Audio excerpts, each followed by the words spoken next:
你是不是想你娘了？啊，康儿，康儿，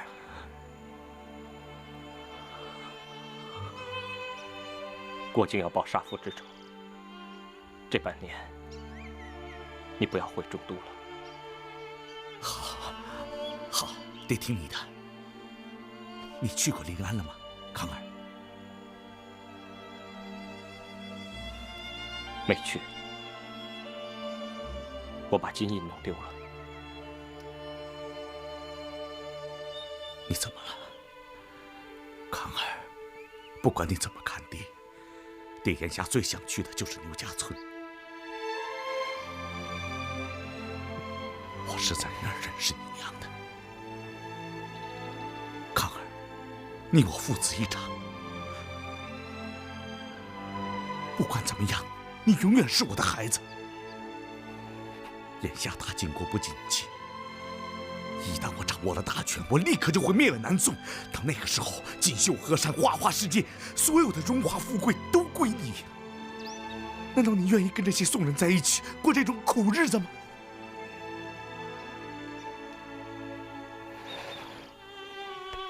自从你娘死了以后，我就觉得咱们俩应该相依为命。康儿，你真的愿意离开我啊？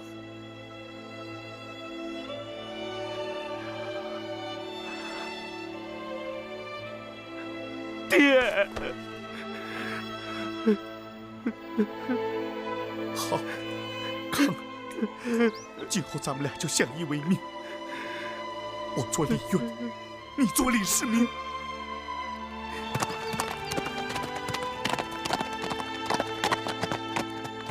看，金哥哥，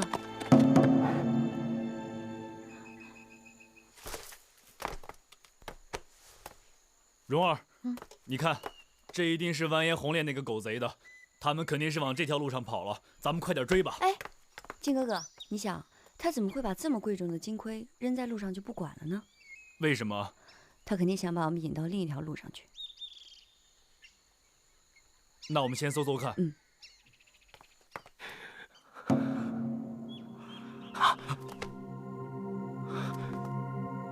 怎么了？有人来了。爹，你先躲起来，还要出去应付。康儿，幸亏那小子很厉害，你千万不要和他交手。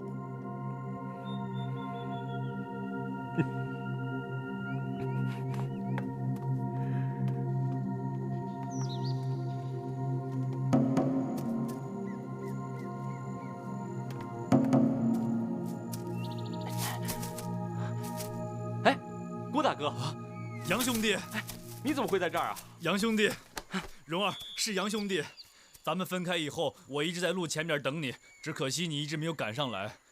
哦，对了，杨兄弟啊，你在这附近，你有没有看见完颜洪烈啊？完颜洪烈怎么会在这儿呢？啊，我昨晚无处投宿，一直睡在这个义祠里面，没听见动静啊。好，那我们就到义祠里搜一搜。哎，我没听见什么动静啊。也许是你睡得太死了呢。是啊，杨兄弟，跟我们一起进去搜一搜吧。走。哎，快点，千万别让他跑了。完颜洪烈，完颜洪烈，完颜洪烈。郭兄啊，你跟黄姑娘你们搜那边，我进去搜。好，也好。金哥哥，这边。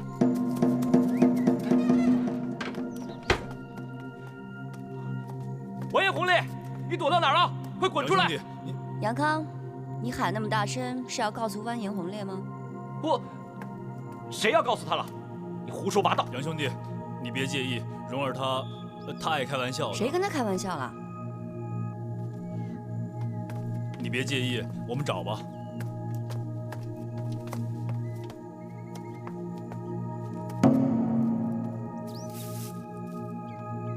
蓉儿，你看这儿很干净。好像有人来过的样子，他可能真的在这附近呢。那我们再四处看看。好。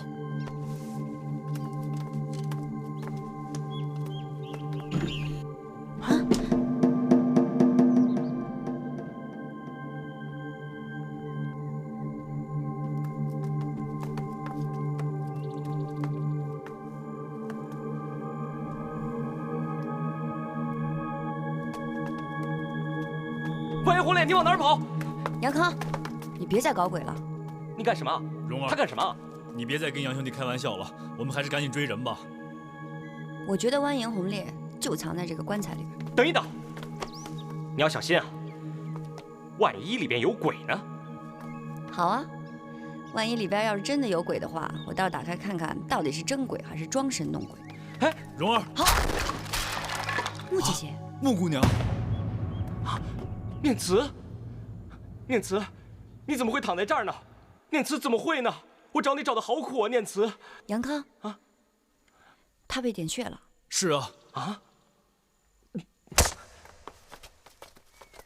穆姑娘，你坐这儿。我是让欧阳克给拿住的。我就知道是他，这个坏蛋最近一直在这儿出现。这小子就爱欺负姑娘，没想到连你也被抓住了，胆子也太大了。念慈，你放心，我一定替你报仇啊！不用了，找欧阳科报仇的事情就交给我们俩了。也好啊。你和穆姐姐就好好说会儿话吧。走。哎，念慈，你先坐着休息，我去给你弄点吃的啊。弄东西这种事情你怎么会呢？还是交给我吧。金哥哥，你来帮忙。哦，对了，杨兄弟，你好好陪陪穆姑娘吧。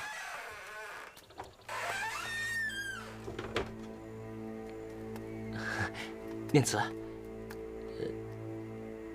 你说巧不巧啊？我一直都在担心你会出事，这是不是心有灵犀啊？啊？恭喜你，小王爷，日后富贵不可限量。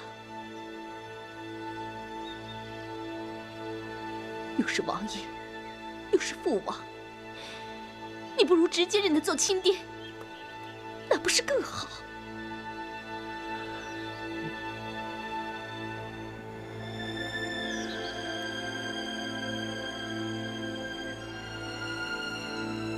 我们还是别去打扰别人，好不好啊？你要是不想去呢，如果待会有什么好听的话，我可不告诉你。哎，我知道，你还是顾念旧情，可能也是认贼作父。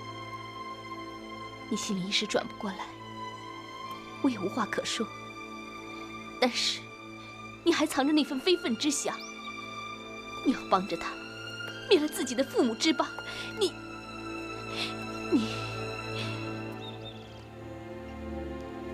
你对得起你死去的爹娘吗？对得起郭大哥吗？对得起我吗？你一直躺在这儿啊，我们说的话，你都听见了。我都听见了。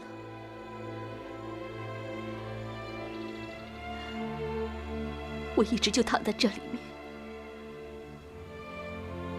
一开始，我听见你说话的声音，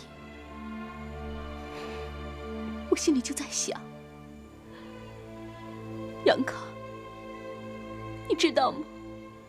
我躺在棺材里面，你快来救我！可是后来，我听到你跟他说话，说的那些话，我恨不得马上就死。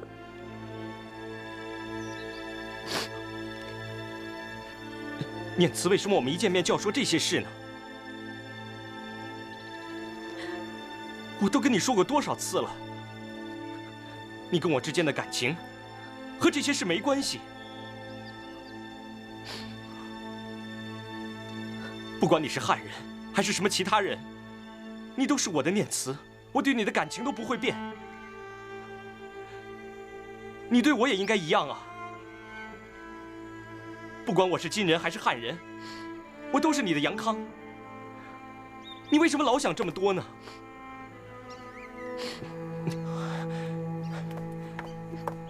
我有很多话想跟你说。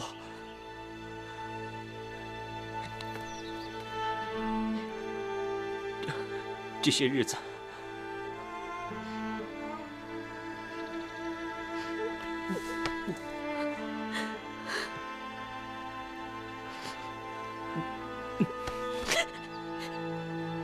你放开我！你放开我！放开我！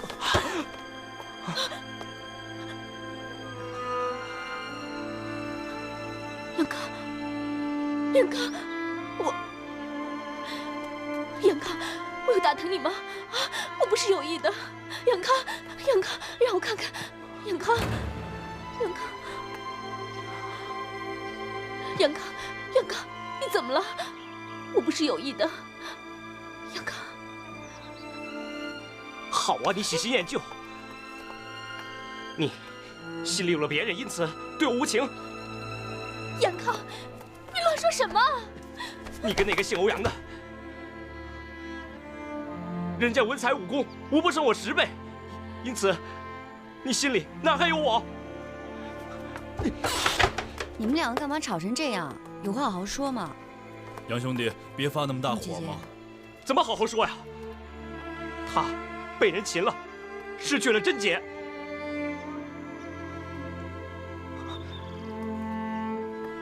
你说什么？我失了贞洁？你被那个人擒去，搂也搂了，抱也抱了，还能冰清玉洁吗？啊！莫姐姐，莫姐姐，杨兄弟，靖哥哥，快拿九花玉露丸。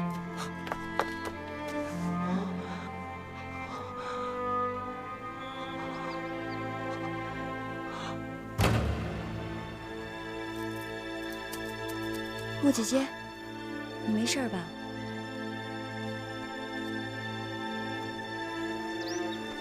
你干嘛老胡说八道的？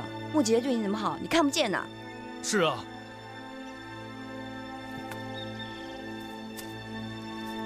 杨兄弟，你要去哪儿啊？我去做十恶不赦的事。杨兄弟，那姑娘不错，爹知道，你是为了爹才那样气她。爹也不在乎她是贫贱出身。说到底，什么帝王将相，不都是靠人打出来的吗？康儿，如果你真的喜欢她，娶回来便是。你娘以前不也……爹，你别说了。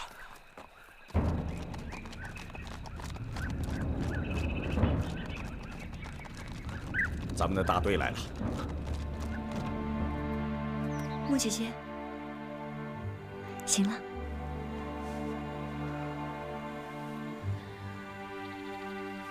妹子，你把上次我给你的那柄匕首借给我好吗？好，你等会儿。哎，靖哥哥，你把杨康那把匕首给我。啊？给我。哦，好啊。哎，蓉儿，这上面还有好多。莫姐姐，现在把杨康这把匕首换给你，拿着。你想啊，其实杨康跟你是命里注定的缘分，你们只不过是一时吵架，不用那么伤心的。傻姑娘，真的，你想啊，杨康要是不是那么喜欢你的话，你打他为什么不还手啊？他的武功可比你好。你看，我打靖哥哥他就不还手。你干嘛打我？哦，你打我。莫姐姐，你看呀，莫姐姐，你看，他不还手啊。我不还手的。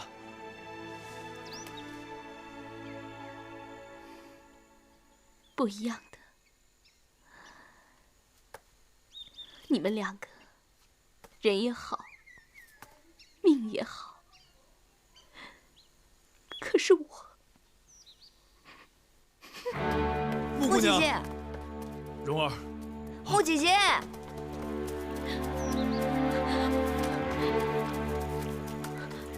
莫姐姐，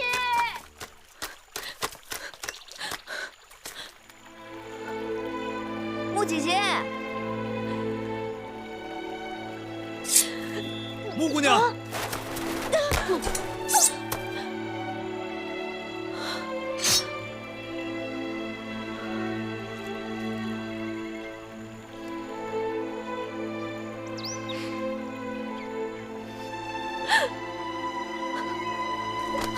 穆姑娘，穆姑娘，莫姐姐，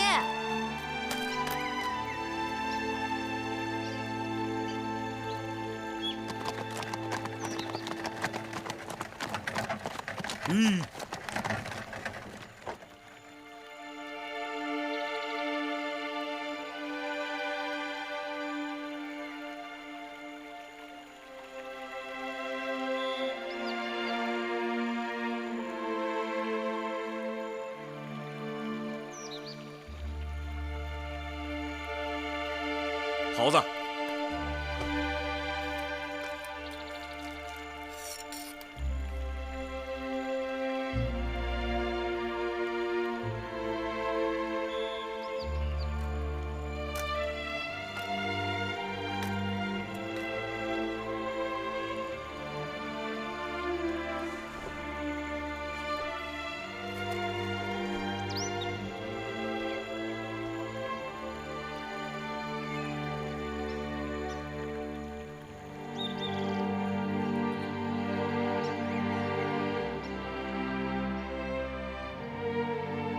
蓉儿，桃花岛之约转眼就要到了，我想先去嘉兴跟我6位师傅会合，然后我们再商量商量赴约之事。我倒有个主意，我们先写封书信去嘉兴，让你6位师傅不要去桃花岛。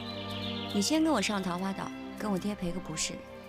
如果不行的话，就再磕几个头。你是不是心里不服气啊？我不是这个意思啊。因为你6位师傅跟我爹见了，只会把事情越弄越糟。蓉儿，你说的有道理啊。我最大的心愿呢，就是不想让我的6位师傅为咱们俩的事儿以身犯险。哎，你不生我6位师傅的气了？他们对你那么好，我干嘛要生他们气啊？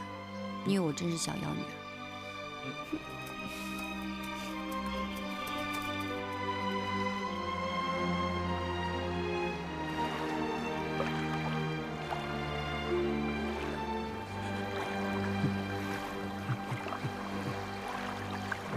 蓉儿，你看那个船夫好像生病了。我爹爹不喜欢生人，所以装神弄鬼的，让人以为这是个魔岛。我要是刚才不强迫他，他根本就不会送我。哦。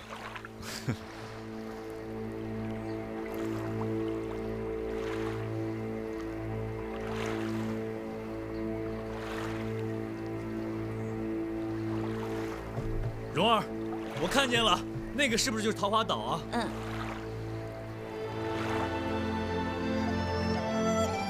哦，原来这就是蓉儿住过的地方了。哎，金哥哥，以后你也要带我去草原，我也要去看你住过的地方。好。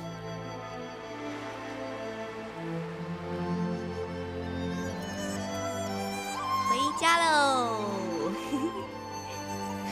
哇，这么多桃花啊！要不怎么叫桃花岛啊？走，金哥哥，好吗？这儿这些桃花可真好看。那是我好看还是桃花好看？当然是你好看了，不过这么多桃花也很好看。若是阳春3月，那才叫好看呢。师傅不肯说我爹的武功是天下第一，但是我爹种花的本领可是盖世无双。那倒是啊。师傅只是爱吃喝，不懂什么好花好木，俗气得很。蓉儿，你在背后说别人坏话，这样可不好。好啊，你骂我，我不理你了。蓉儿，金哥哥，快点追我呀！快追我呀，金哥哥！蓉儿，金哥哥！蓉儿，蓉儿！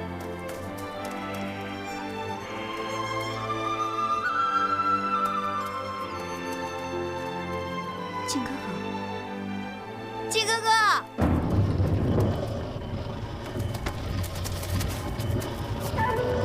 靖哥哥，靖哥哥，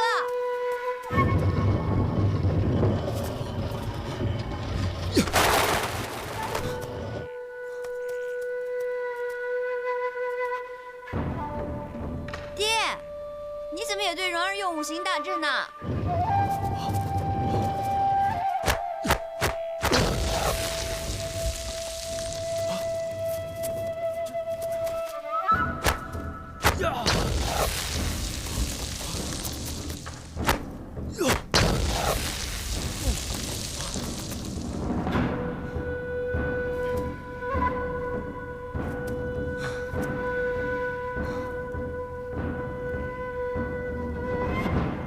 靖哥哥，靖哥哥，爹，你要是再不出声，蓉儿生气了。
原来是蓉儿的母亲啊。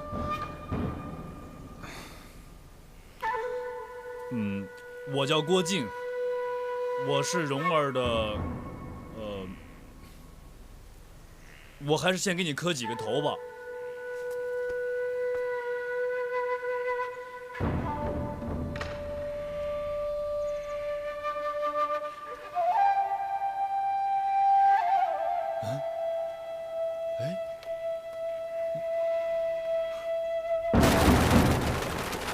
王老前辈，晚辈郭靖前来领罪了。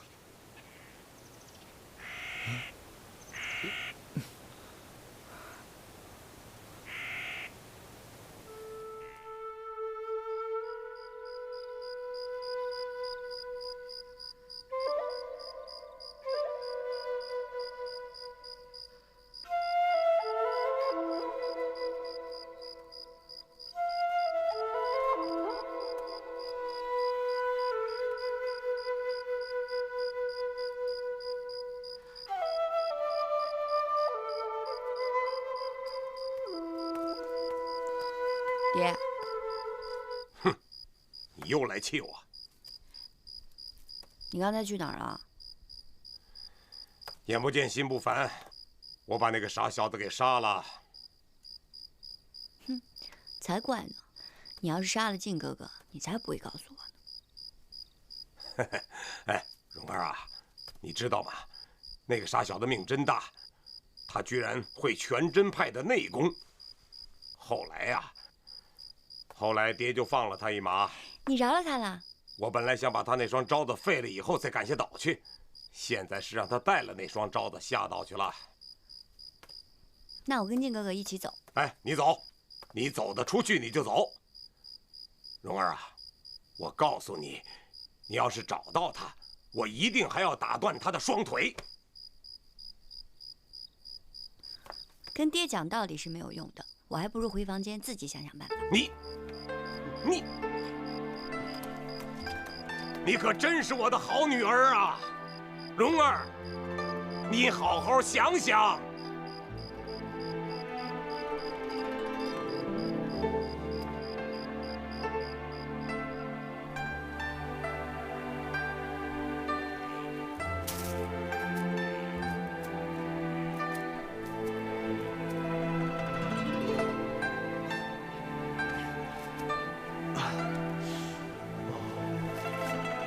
靖哥哥，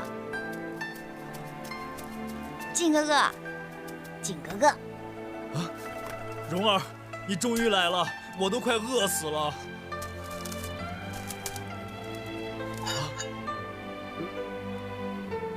蓉儿，这个叫秦时明月汉时关，我想了好长时间才想出来的。还有没有别的吃的呀？哦，这个叫24孔明月桥，怎么样？意境十足吧？蓉儿啊，有没有馒头啊什么的？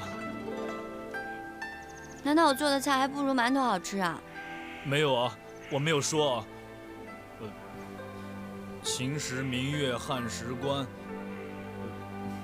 ，24孔明月桥，这个应该很好吃的。师傅，师傅，好吃，好吃啊！师傅，你的鸡，小子，亢龙有悔，是这样使的。济公，靖哥哥，啊，你就知道要什么烧鸡馒头的，根本不懂什么叫好花好树，俗气的很。谁说我俗气了？我不就是秦时明月汉时关吗？我很喜欢的，一定很好吃的。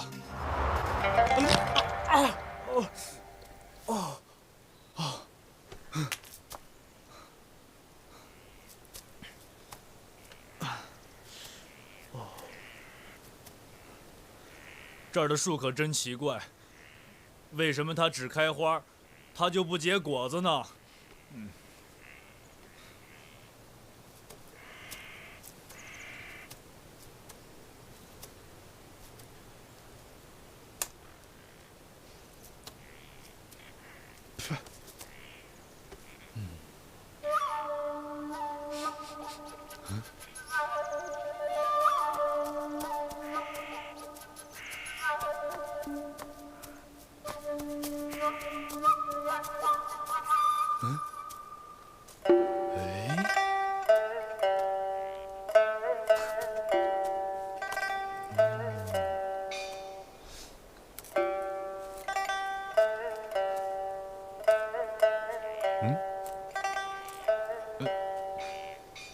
桃花岛主黄老邪。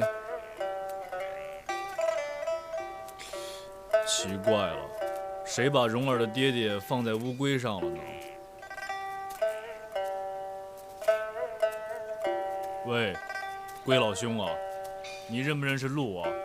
你要是认识路的话，能不能带我去找点吃的？我真的很饿了。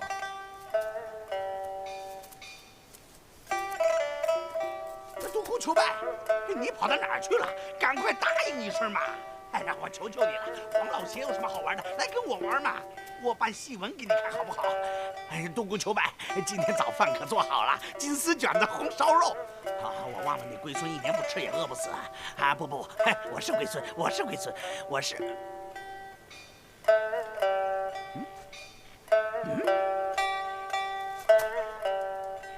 哎呀，独孤求败，你变成人形了！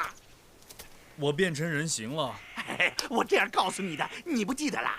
哎呀，你本来不是人呐，可是你在山洞里陪了我10几年。哎，你的前身是一只金灿灿的小乌龟。我是只小乌龟。你记得什么？你记得什么？我不记得了。哎，就是嘛，你就是小乌龟呀！小乌龟就是小王八吗？你到底在说什么呀？不是说你，说他。哎，独孤求败呀，你跑到哪儿去了？让我找的你好辛苦啊！我还以为你跟黄老邪私奔了呢。哦，我倒是来找黄岛主的。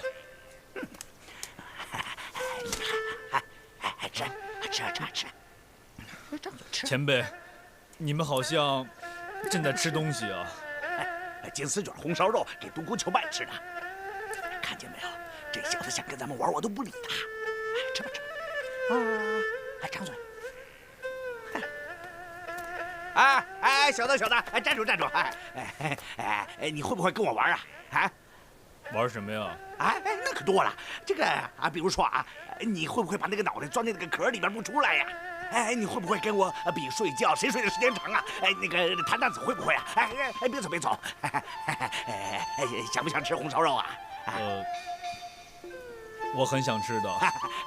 那这样啊，我就不客气了。小子，你认识黄老邪吗？认识，我就是因为得罪了他，才桃花岛临死的。好，得罪他好啊！你叫什么名字？我叫郭靖。你不骗我吧？我从来不爱撒谎的。来，你会武功不会啊？会啊。来，打一场啊！我为什么要打你啊？试试你的武功嘛！来，这叫什么？来，用点劲儿嘛！要不然，哎呀，一会儿玩什么游戏呀，像弹子什么的，这好让我欺负你呀！来，快点！那我用劲儿啊！用劲儿！哎呀，你这是瞧不起我吗？啊，你这是什么意思啊？现在好像我是欺负你一样！哎，用力，用你全部的功力！来。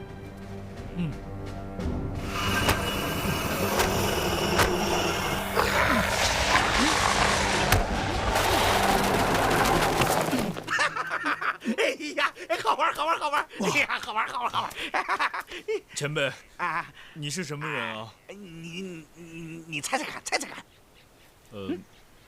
我曾经听人说过，天下武功登峰造极的人一共有5个。全真教王真人已经过世了。七公和黄岛主我曾经见过的。啊，我知道了，你一定是欧阳前辈或者是段王爷。哎呀，不对呀！小子，我来猜猜你吧。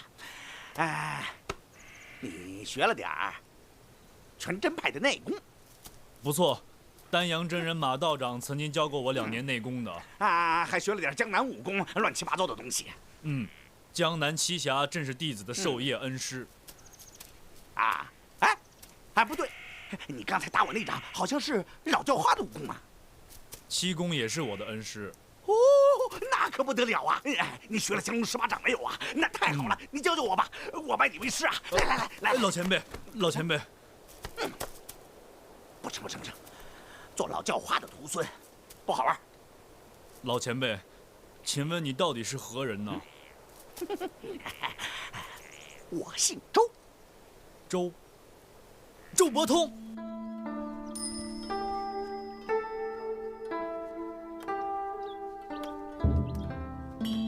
爹，我们桃花岛也算是机关重重。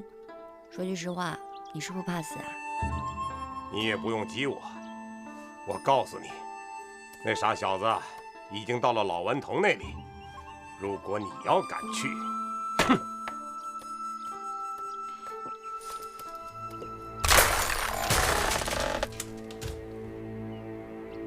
干嘛跟小孩子发那么大脾气啊？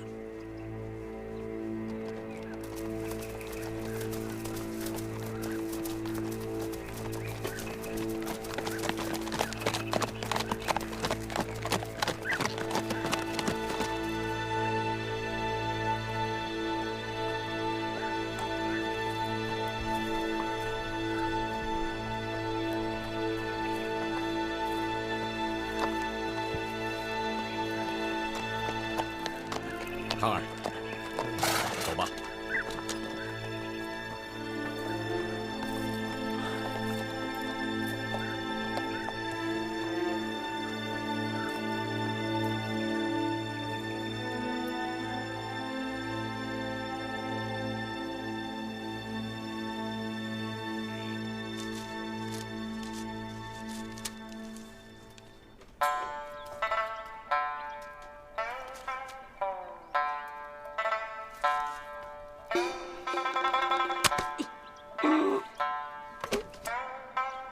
得罪了老全叔，反正你又聋又哑，也不会跟我爹告状的。爹，饭菜都做好了。下了猛汗药了。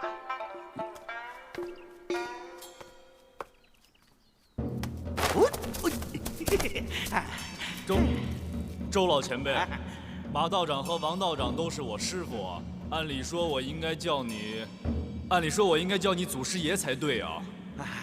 我的武功本来都是我师兄传授的，马玉那几个牛鼻子我见了就烦。再说了，我又不是你儿子，你又不是我儿子，还分什么长辈和晚辈呀？小兄弟，我们两个人要不要结拜兄弟啊？当年我跟王重阳结拜的时候，也说要歃血为盟，不过他说这套太江湖气了。不过这会儿上哪儿弄酒去呢？酒来了。也许黄老邪早知道你会来，所以给你多备了一份儿。蓉儿呢？他为什么不来见我？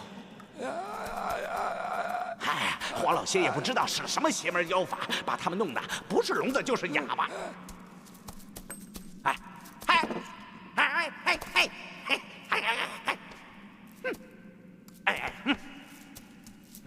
又聋又哑巴。你既然来了桃花岛如果不死的话，你也是这个下场。蓉儿的爹爹怎么会这么残忍呢？自然残忍了。我们哥俩在岛上住了10几年了，他经常都来折磨我，可是我从来都没向他认过输。来，这里又有酒又有菜，我们两个人赶快割手指，歃血为盟吧。当年我跟王重阳结拜的时候他也不愿意跟我歃血为盟，说什么太江湖了，推三阻四的。可是终究没有拗过我。来，不太合适吧？王重阳是因为武功太高，所以不愿意跟我结拜兄弟难道你的武功还比我高出很多吗？没有。又摇头。岂有此理啊！难道让我跟黄老邪和老毒他们结拜兄弟吗？难道要我跟这个又聋又哑的家伙结拜兄弟吗？我不是这个，气死我了！我不吃了，气死我了！我不想活了。弟子与前辈辈分实在相差太多了，我怕连累前辈日后被他人耻笑。再说我万一碰到马道长、邱道长他们，那可如何是好啊？你不要提那2个老道啊！你肯定嫌我太老，不愿意跟我结拜别哭啊！你别哭啊！前辈，你别哭呀！前辈，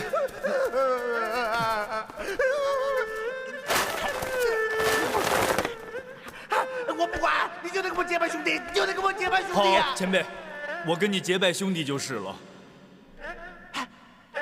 真的？嗯。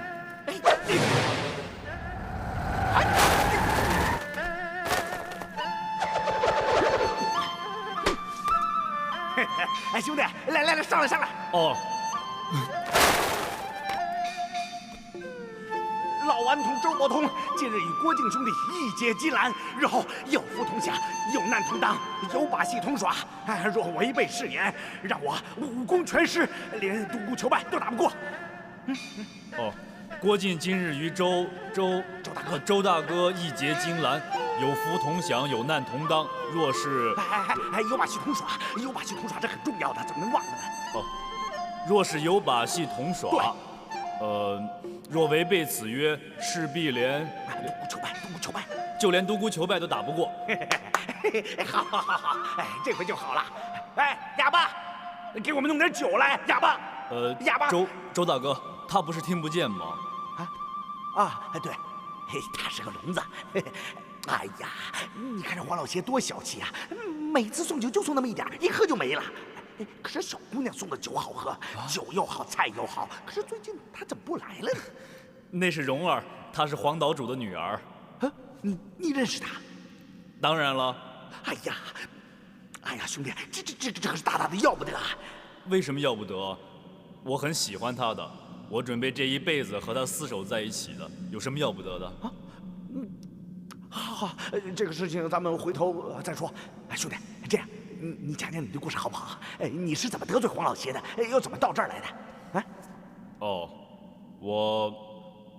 我小时候呢不太懂事，就赐死了黄岛主的大弟子。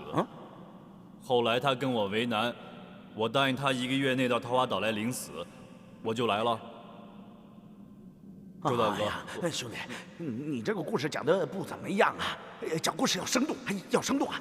这样，我给你讲个故事好不好？好。你听过《九阴真经》的故事吗？九阴真经，我听过的，说上边记载了很多阴毒的武功的。这个故事啊，得慢慢说才好听啊。想当年是大雪封住了华山的绝顶啊，东邪西毒南帝北丐中神通，他们在华山绝顶上比武论剑，打的是7天7夜啊。最后他们几个人都败在我师兄王重阳的手上了。我师兄是天下第一啊！我知道，这个就叫华山论剑。对，兄弟，那你知道他们为什么比武吗？这个我就不知道了。还是为了一部经书啊！九阴真经。在政和年间，有一个叫黄商的文人，他从这个道藏书中悟出了一种武功啊，武功一下子高得不得了啊！有一次，皇上让他去剿灭这个邪门歪道啊，结果他一口气杀了那些邪门歪道的什么长老啊、护法啊、使者一大堆。可是这些人中有很多啊，都是名门正派的弟子啊，所以啊，他们又约了他们的师兄、师姐、师弟、师妹、师伯、师姨、师干妈什么的一大堆。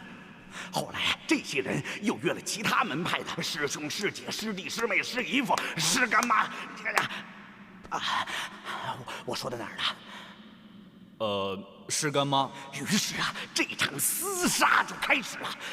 他的妻儿父母全都被杀死了，他自己就跑到一个绝顶无人的地方，研究敌人的招数，以求将来报仇雪恨。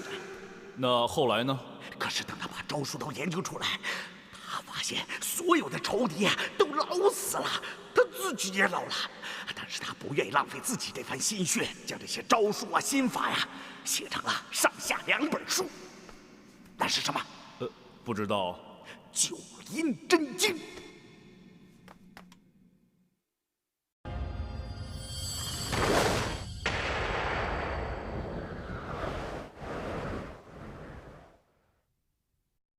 可是这些人中有很多啊，都是名门正派的弟子啊，所以啊，他们又约了他们的师兄、师姐、师弟、师妹、师伯、师姨、师干妈什么的一大堆。后来这些人又约了其他门派的师兄、师姐、师弟、师妹、师姨夫、师干妈。我说到哪儿了？师干妈。于是啊，这场厮杀就开始了。他的的妻儿父母全都被杀死了，他自己就跑到一个绝顶无人的地方，研究敌人的招数，以求将来报仇雪恨。那后来呢？可是等他把招数都研究出来，他发现所有的仇敌都老死了，他自己也老了。但是他不愿意浪费自己这番心血，将这些招数啊、心法呀写成了上下2本书。那是什么？不知道。九阴真经。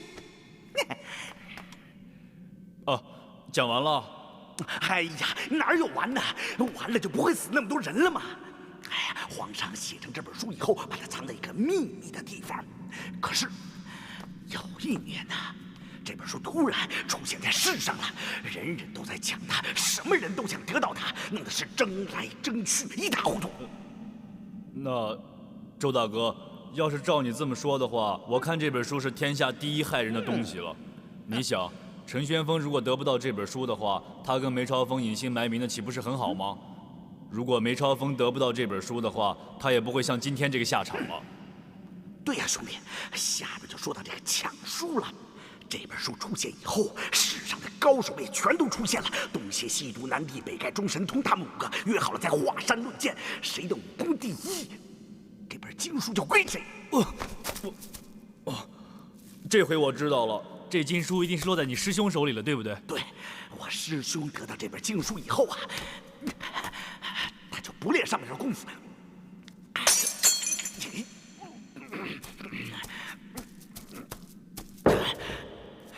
他把经书啊藏在这个石板的下面，往上一坐，就再也不起来了。哎，我问师兄，你这是干什么呀？是不是怕人来偷啊？我师兄笑而不答。就在我师兄把这本经书藏在蒲团下面以后，这江湖上倒是少了一些厮杀。可是就在我师兄临死的时候，却又掀起了一场风波。我师兄自知大限已到，命我将九阴真经取出来。他久久地抚摸着这本书，不肯放手啊。他几次要把它扔进火炉当中，却都于心不忍。他说：“前辈的心血怎么能够毁在他的手里呢？”但是我们众人绝不可偷练此功，要不然旁人会说他夺取经书是怀有私心。说完这几句话，他便闭目而逝了。快把九阴真经交出来，否则一把火烧了你的道观！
师兄已经料定西毒待他一死必来抢夺经书，因此以上乘气功闭气装死，等欧阳锋一来，一招将他制住。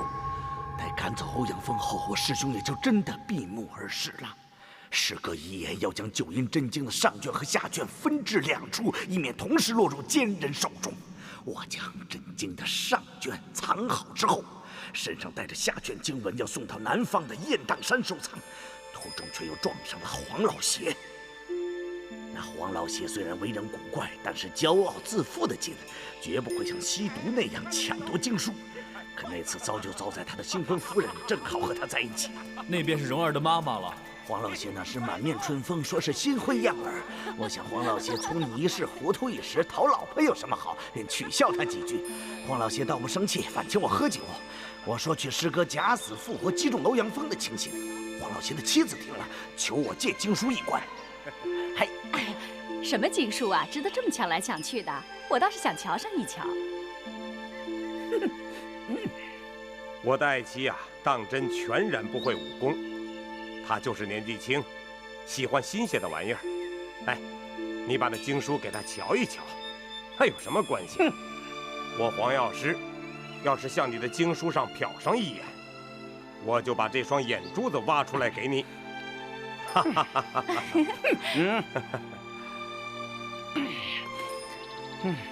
伯通啊，我怎能不知道你有为难之处啊？你若是肯把经书借给那人一观，我黄某人定有报答你全真派的时候啊！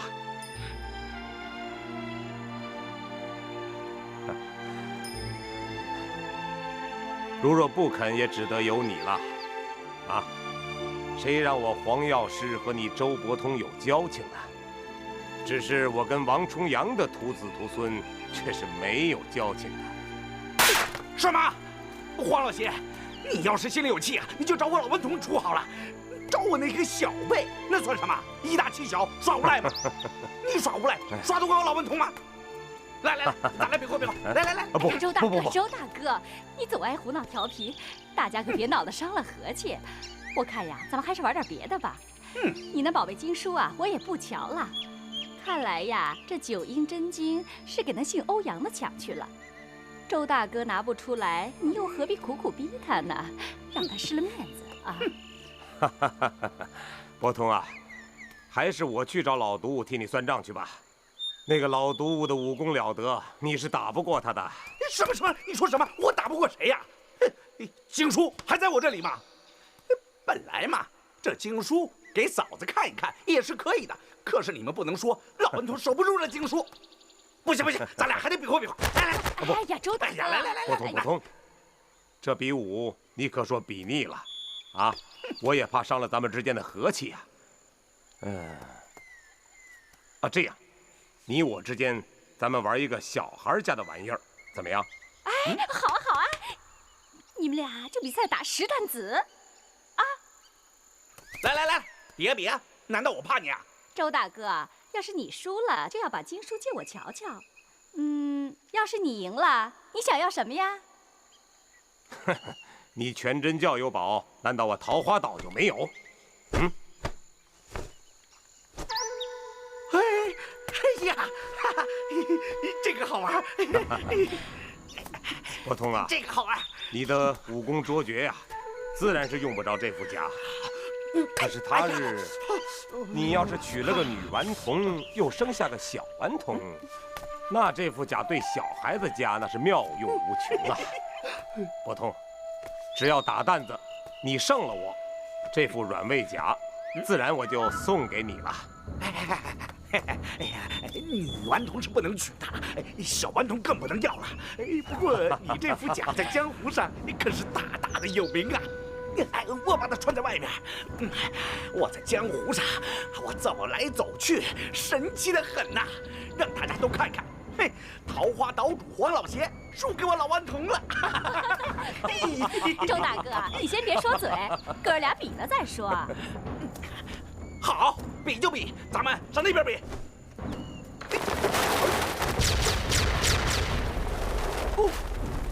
那时候说好，每人9粒石弹，共是18个小洞，谁的9粒石弹先打进洞里，就是谁胜。18个小洞全都是我挖的。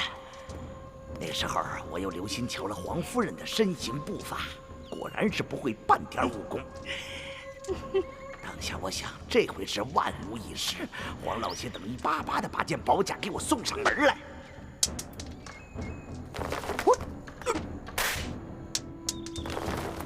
我打了几10年的担子，不是白混啊！那黄老邪连打3颗都不错毫厘的进了洞，可是一进去又跳了出来，我却是一个没跑。这个人也当真聪明，立刻明白其中的奥妙。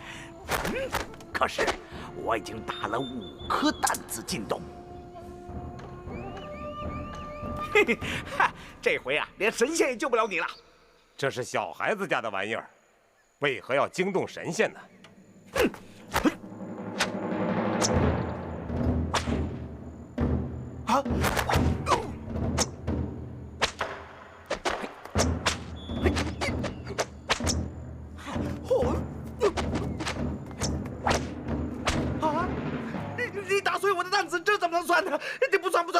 不跟你们玩了，连我的耍赖皮我不玩了。哎呀，我说周大哥，这可不行哭啊！刚才咱不是说的明明白白的，谁的9颗弹子先进了洞算谁赢？你混赖呀，那可不成。别说他用弹子打碎了你的弹子，就算是他硬抢了你的，只要你少1颗弹子入洞，终究是你输了。那我就夺。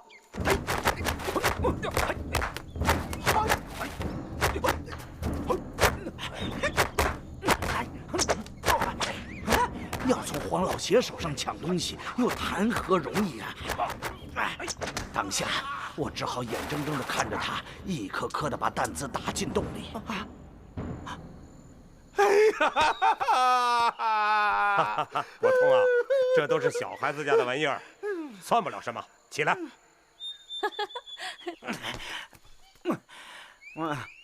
黄家嫂子，老顽童输了，就是输了。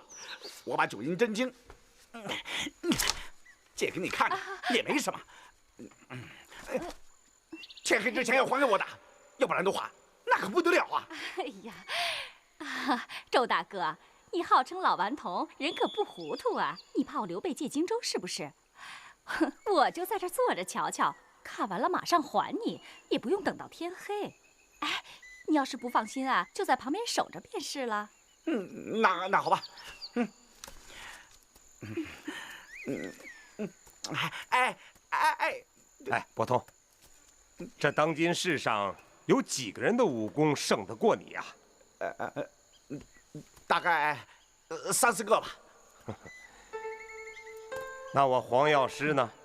那，不知道。要是你我2人联起手来呢？那就没有人能打得过我们了。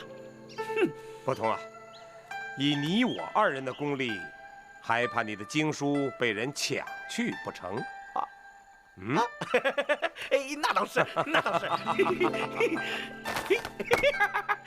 来呀来呀，你来追我呀！来呀，黄老姐。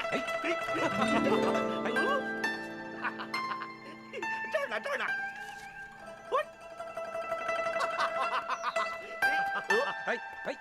看我抓住你了！你追不上我，来呀来呀！看我抓住你了！这边！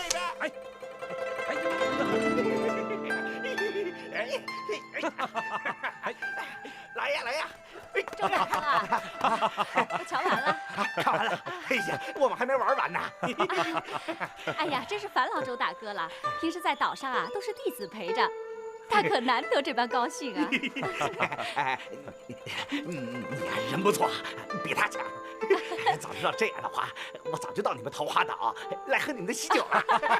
周大哥，你随时来呀，我们都有好酒相奉。只是，你可上了吸毒的当了。这本啊，不是什么9阴真经。不可能的，这是我师兄留下来的，怎么会有错啊？这模样不错，又有什么用啊？这是欧阳锋把你的经书调了包了，这是一本寻常的武功书。周大哥，这9阴真经的真本是什么样我不知道，可这本书啊，我5岁时就读着玩，我从头到尾都能背得出来。我们江南的孩童19都能熟读。哎，你要是不信呀，我背给你听听。哎呀！我师兄曾经交代过，说我们全真派的弟子都不可以练这上的功夫，因此我又没看过，我怎么知道你背的对错啊？哎呀，周大哥，这真是一本寻常的武功书，江南到处流传的。哎，你又不练其中的武功，瞧瞧又何妨啊？好，你背吧，来。他先是从头到尾流水般的背了下来。我瞧着跟经书上果然是一字不错，我又从中间抽了几段让他来背，不想他也背的是滚瓜烂熟。我想全真派的面子这回可丢大了。周大哥，我背了这么多，你总该信了吧？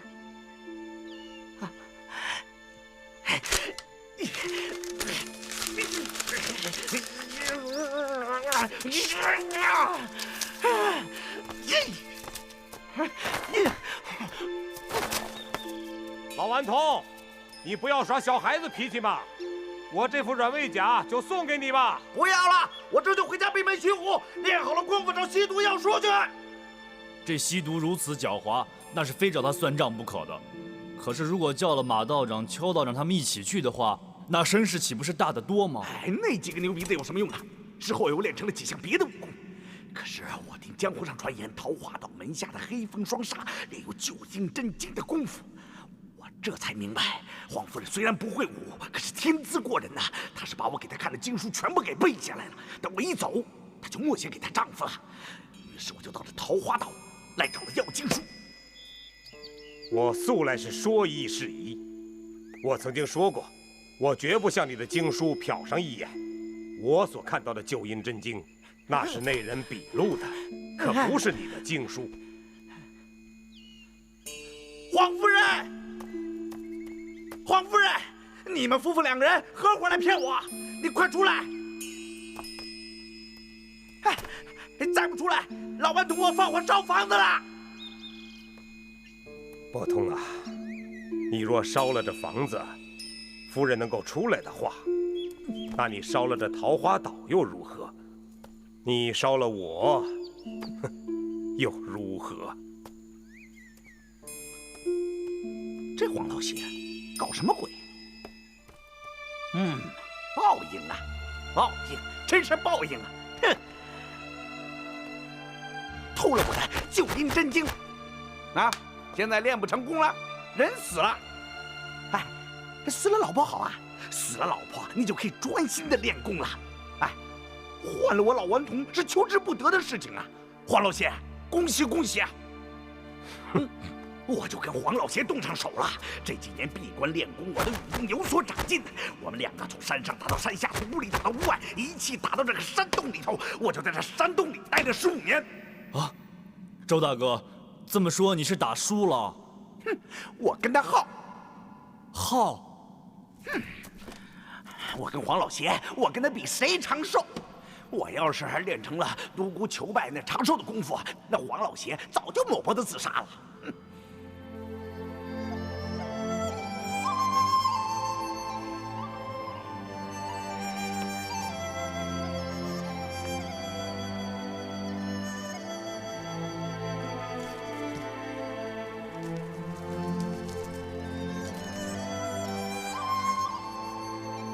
兄弟，今天讲故事讲得真舒服。哎，兄弟，要不咱俩一块去拉屎吧？走吧，哎，一块去拉屎，没准能碰见那个黄老邪，好好瞅瞅他。周大哥，兄弟不习惯跟别人一块去的，还是周大哥先去。好。哎呀，要是什么时候想出来就出来就好了，不是光是拉屎的时候才能出来就好了。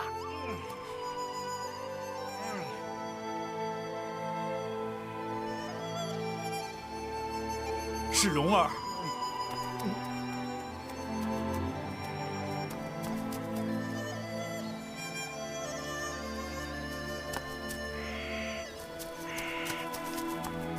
哎，兄弟，你上哪儿啊？你咋跑那么远呢？哎，你不要像独孤求败一样跑那么远就不回来了？哎！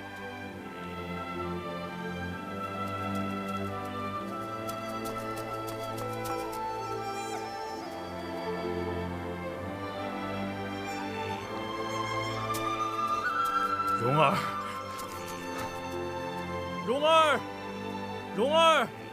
金哥哥，蓉儿，你在哪儿啊？金哥哥，金哥哥，蓉儿，金哥哥，金哥哥，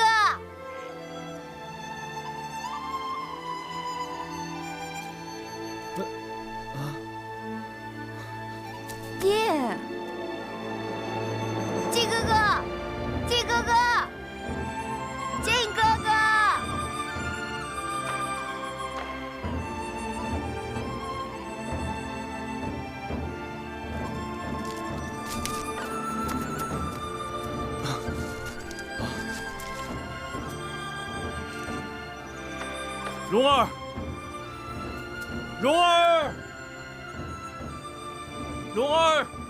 蓉儿，小子，这岛上才叫苦海无边。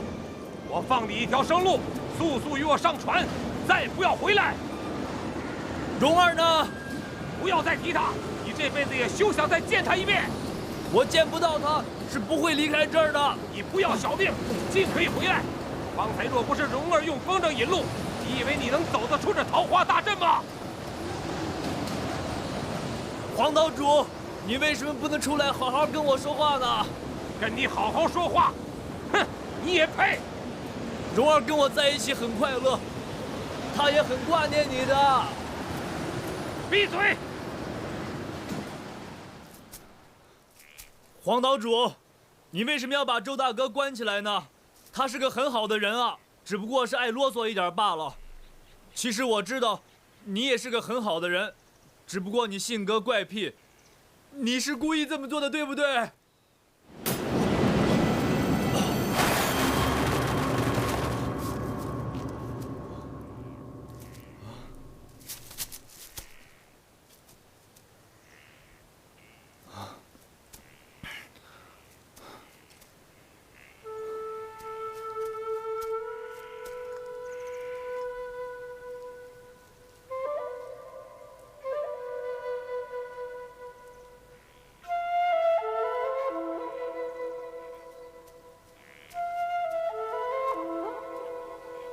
爹，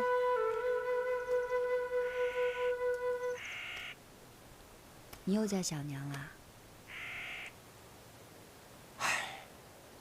蓉儿啊，你真是个没娘管教的野孩子了。那你就更应该宠蓉儿了。是啊，爹知道事关那傻小子，爹也知道，蓉儿事先一定想得周周全全的。是那风筝引那傻小子来见我的，不是蓉儿要去见那傻小子的，对不对呀？爹真是料事如神，就是什么呀？就是有点不近人情。对。哼。哎，蓉儿，那个傻小子倒真是不怕死啊。爹，你不讨厌靖哥哥啦？你要是不讨厌，蓉儿这就去把他叫来。哎，蓉儿，那个傻小子是傻的不怕死啊！你看咱们这个桃花岛怎么能容下这么个木讷憨傻之人呢？聪明有什么好啊？爹不是精通五行八卦吗？不一样躲在这儿不能动弹。你，爹，我只是不想让娘看见你这样啊。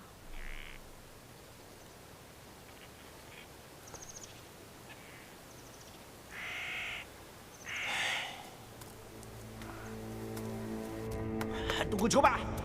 哎，独孤求败！独孤求败！嘿，你跑到哪儿去了你？桃花岛上虽然好玩，但是你不能一去就不回来嘛！你不听话，我打死我！嘘，我兄弟回来了，哎，等一下我去看看啊。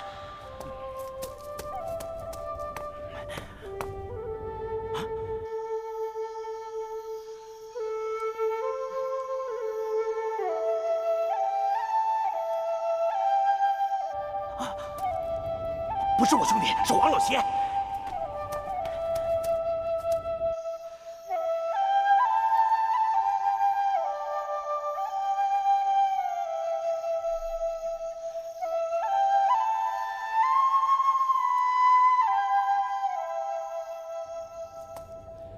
这黄老邪不睡觉，半夜三更的吹什么箫？真是的！哎，黄老邪，你半夜三更的吹什么箫啊？吵死人了！有本事你就下来跟我大战300回合。这是老夫新写的《碧海潮生曲》，特请老顽童你赏鉴赏鉴。不好！我不听，我不听！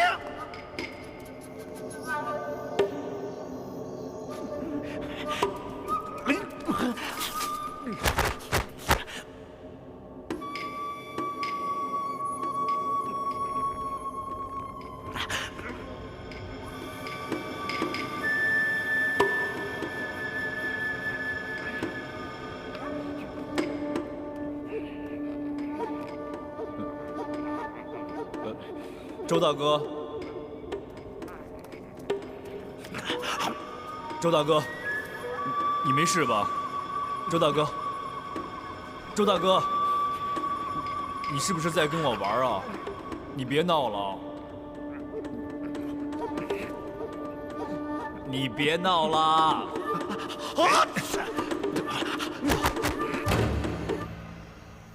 好小子，又坏我大事！周大哥，你没事吧？简直不得了了！那黄老邪的笑声太厉害了，差点害得我老顽童走火入魔。哎，你到哪儿去了？怎么才回来呀？我就出去走走啊。啊，你出去了？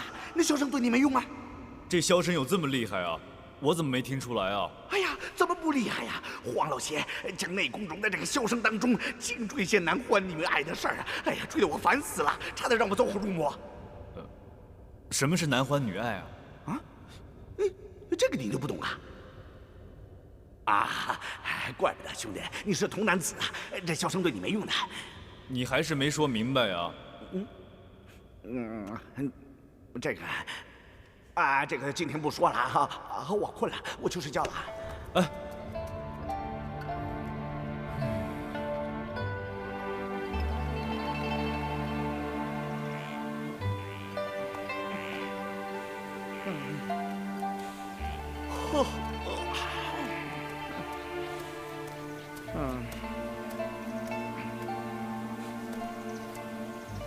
黄老邪，起床啦！爹，看你那个样子，老顽童那儿你没讨到什么便宜吧？蓉儿，爹和老顽童，你到底是想帮谁呀？你。要是爹和那个傻小子呢？那当然是帮爹，还有他。哼，这个丫头，我就知道你这么说。爹呀，你比他武功高出那么多，你跟他打起来相差那么远。岂不让人耻笑啊？这个蓉儿，你去了一趟中原回来，一下就变得油嘴滑舌了。对啊，我就知道爹想知道我在中原发生什么。蓉儿，说给爹听听吧。不说。蓉儿，说给爹听听嘛。好吧。我划船出了桃花岛，就在船上改装了一番。所以上了岸来，我的样子。就已经连自己都认不出来。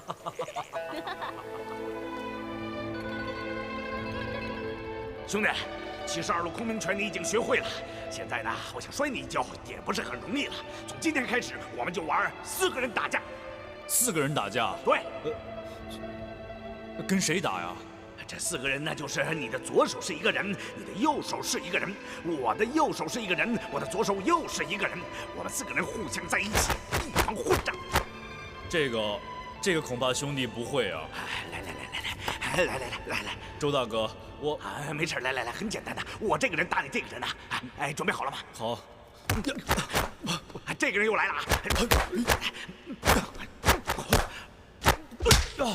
来，2个人打，来，来呀，打呀，兄弟，打呀！好，4个人一起打吧，来。不打了，周大哥。不管怎么样，我总是2只手分不开的，你怎么就可以一心二用呢？哼，这就是我的本事了。那这门功夫在对敌的时候可当真是有用了。2只手发不同的招式。招数要不同，这不就相当于2个人打1个人吗？虽然内功上没有增加，但是招数上很占便宜啊。周大哥，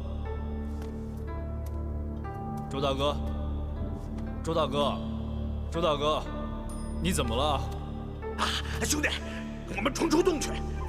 周大哥，你是要去解手啊？哎呀，我不大便，我也不小便的，我要出去。我现在不怕黄老邪了。为什么呀？你不是说了吗？1个周伯通打不过黄老邪，2个周伯通还打不过黄老邪吗？切！哦，哎，可是2个周伯通都不知道桃花岛的机关呀。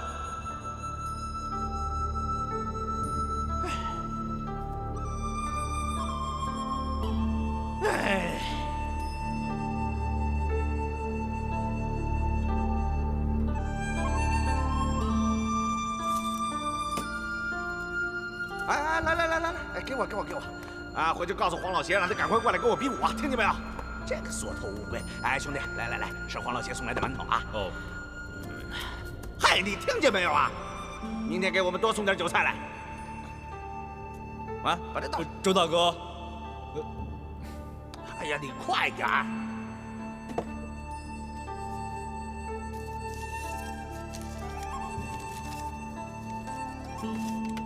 靖哥哥，你别心急，我爹爹已经和我讲和了，待我慢慢的求他放你，蓉儿。蓉儿！哎，我说你怎么这么磨蹭？哎，兄弟，你到哪儿去？你到哪儿去啊？周大哥，蓉儿给我来信了，他说他会救我出去的。你出得了桃花镇吗？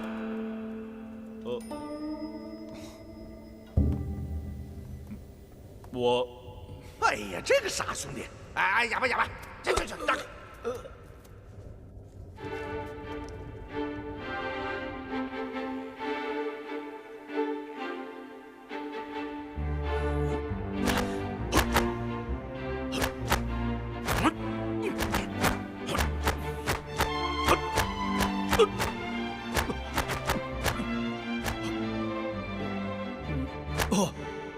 第二招，看着啊！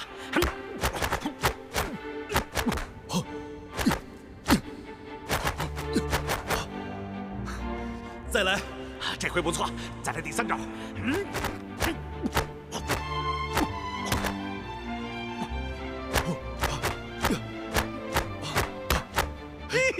哎，好，哎，这样可以了，兄弟，我们现在可以对打了。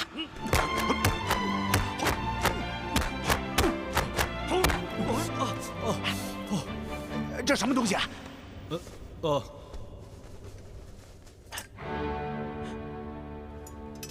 从哪儿来的？哦，这是我爹爹留给我的。这是你爹留给你的？哦，我说的是这个。哎，这个呢？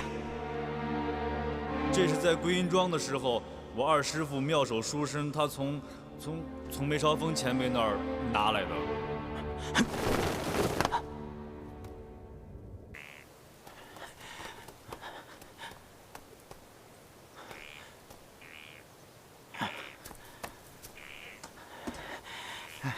独孤求败，你看出来了吧？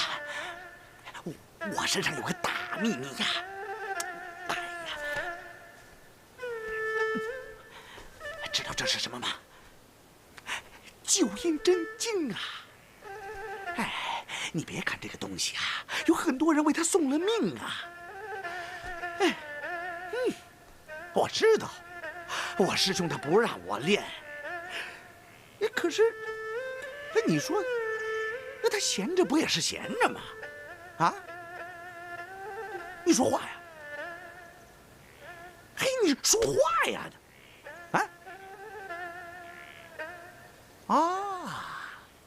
嘿，我明白你的意思。哎，嗨，好，我不练，我教那个傻兄弟练，哎，是吧？他又不是全真教弟子。对，对我那个傻兄弟吧，他特别讨厌九阴真经上的功夫，他说太阴毒了，他不愿意练。哎，我是怎么教他也不愿意练呢？我只有骗他了，我骗他，我让他练会了九阴真经上的功夫，是吧？功夫在他身上，哎，想丢也丢不掉，你说呢？哎，好。看我的，走吧。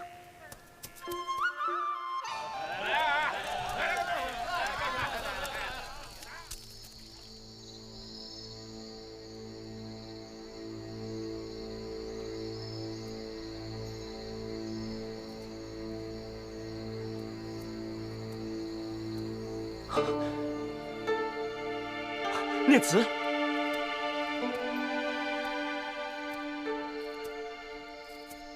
念慈，念慈，我就知道你一定还没走，你一定还跟着我呢。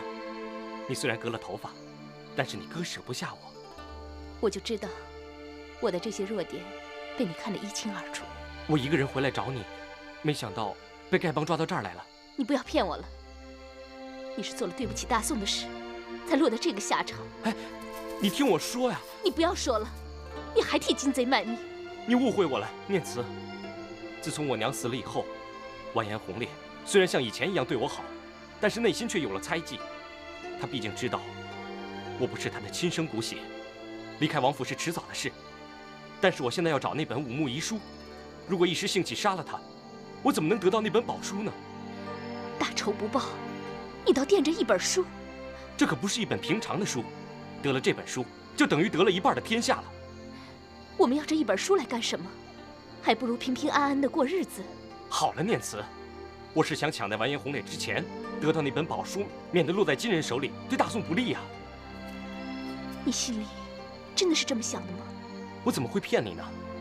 难道现在这个时候，你还不相信我对你是真心的？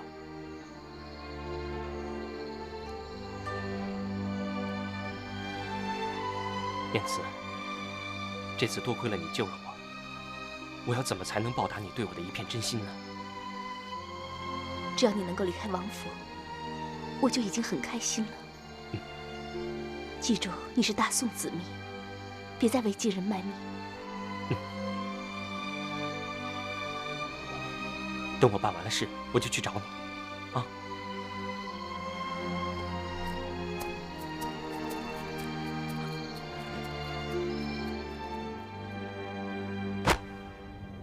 天之道，损有余而补不足，是故虚胜时，不足胜有余。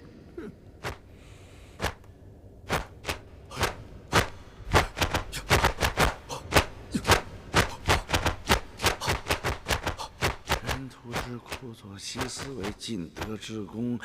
殊不知上达之事，圆通定会体用双修。周大哥，我说了你可别不高兴啊！啊，你说。我怎么越练越觉得这像梅超风的九阴白骨爪呢？哎呀，这个傻小子，这怎么能跟他的邪门外功相比呢？我这是正宗的神爪功。哎，好了，你不用练了啊，你就背我刚才教你的正宗的内功心法吧。可是我不明白那是什么意思啊！你死记硬背吧。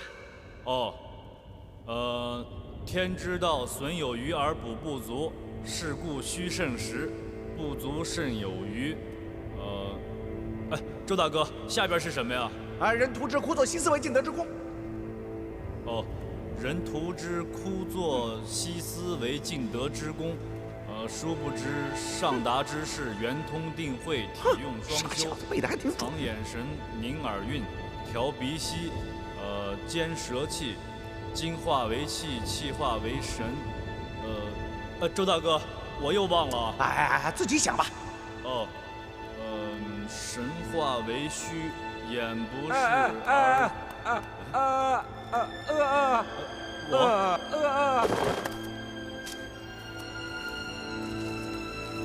靖哥哥，西毒为他侄儿向爹爹求婚，要娶我为他侄媳，我爹已答应。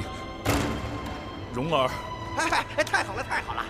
这个西毒就不是什么好东西，他的侄子肯定也不是什么好东西。这样，黄老邪的女儿嫁给他，一个是破了他的童子功，再一个让他受点苦，两全其美。挺好。蓉儿是要跟我在一起的。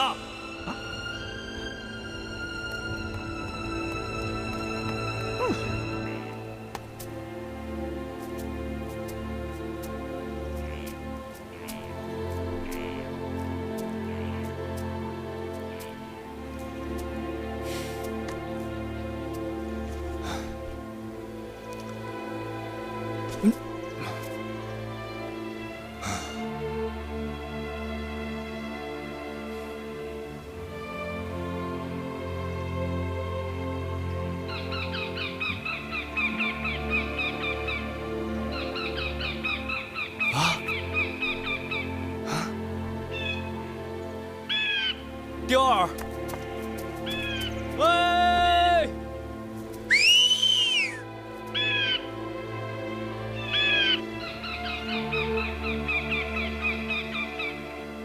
你们怎么来了？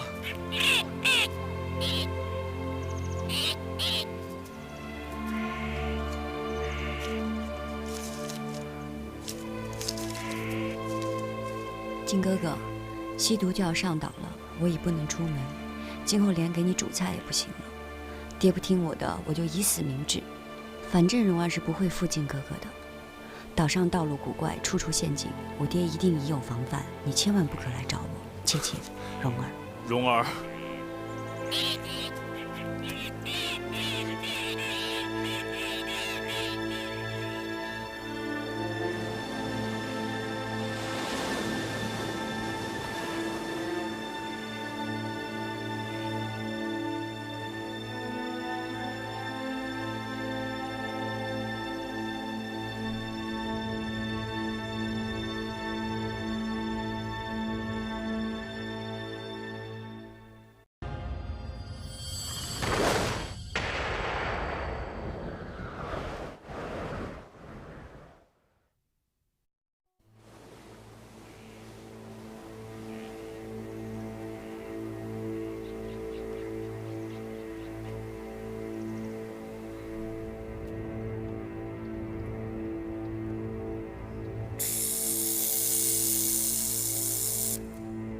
有蛇！有蛇呀！有蛇呀！怎么了，周大哥？有蛇！有蛇！有蛇啊！遍地都是啊！不，兄弟，你到洞口看看，你快去洞口看看，那遍地都是啊！好端端的，怎么会有蛇呢？好多蛇呀！我都闻到血腥味了，你快去看看，快去呀！我怎么没闻见啊？你快去！哎呀，奇怪了，桃花岛上哪来这么多蛇呀？蛇！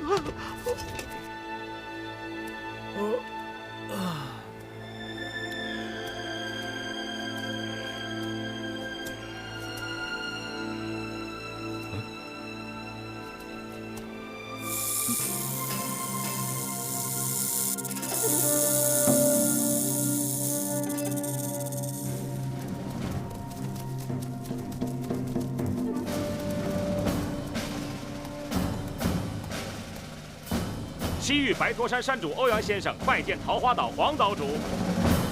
吸毒。叔叔，这黄岛主未必在，咱们不妨进去看看。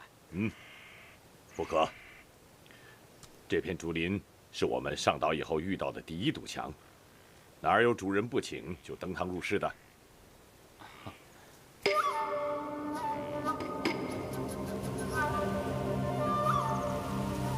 他就爱搞这一套。啊，拿起来。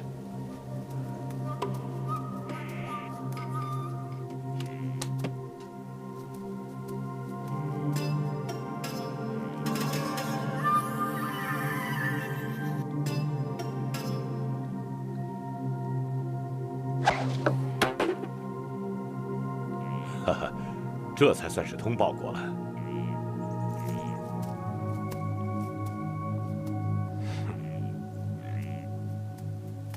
姚兄，凤兄久违了。今天我特地带小侄来拜访，见过黄世伯。哎，岂敢呐！咱们林中叙话啊。好，姚兄啊，我给你带了通西地龙丸，它得自西域异兽之体，可以百毒不侵呐。这千里西域不外是酷暑奇寒，哪里有这等逍遥的竹林桃花呀？姚兄在这儿比我多享了20几年的清福啊！我若是享了20几年的清福，那风兄必定是练了20几年的功夫。怎么样，风兄，演练几招给我黄某看一看呢？当年我的功夫就不及你，如今更是望尘莫及呀！如果再有华山论剑，恐怕我只能是做壁上观了。有朋自远方来，我自当吹奏一曲。姚兄要是有此雅兴的话，我也带来了助兴礼物。这8名来自西域的美女，都是经过名师的指点，歌舞弹唱样样俱佳。姚兄，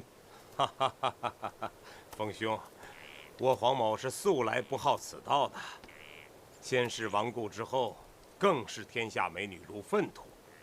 凤兄的一片好心，我黄某实在是不敢拜领啊！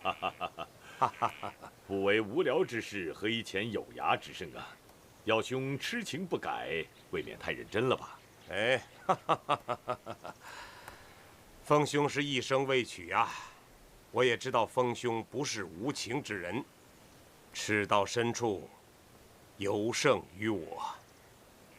啊，耀兄，不管收与不收，帮兄弟我品评赏鉴一番。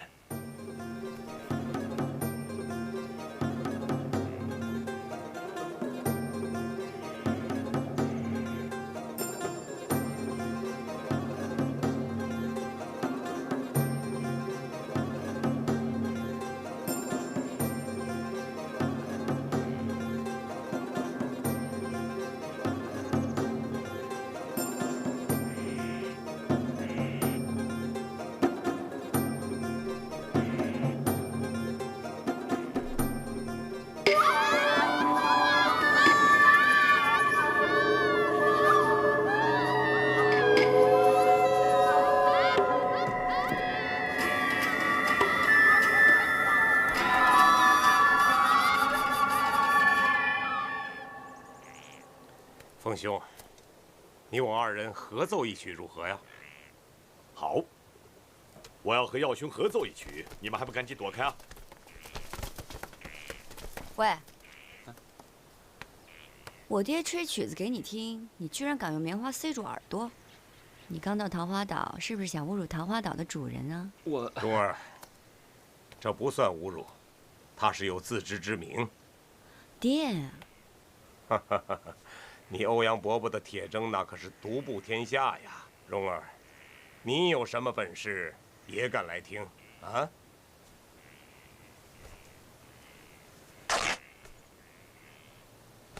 哼！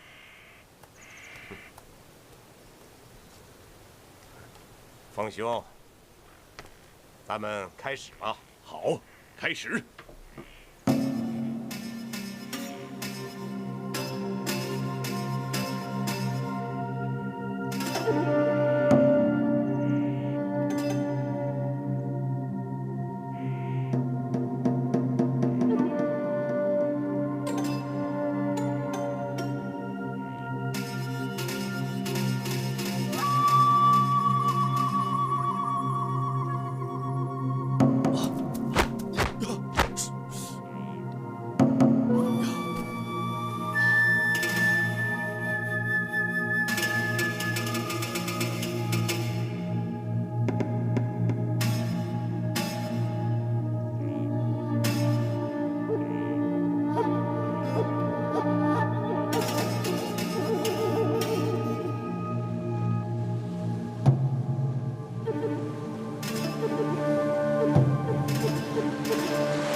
3个人在打架，其中一个肯定是黄老邪。你说我出不出去？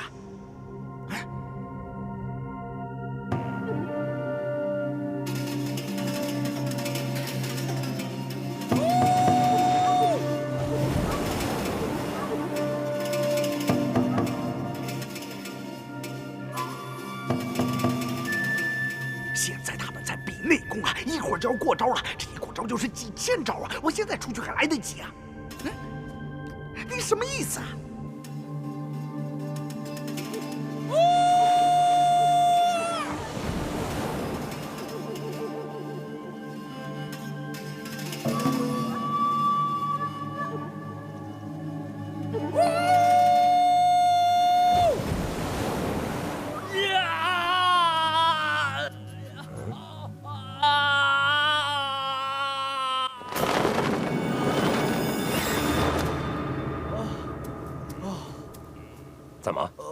是你。啊，跟我来。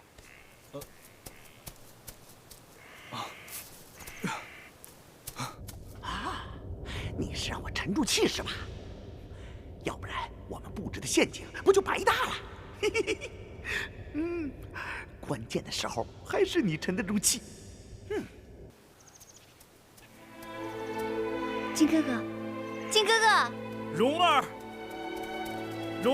靖哥哥，蓉儿，你好吗？桃花岛可真大呀！真笨。走。哎，臭小子，你也来了！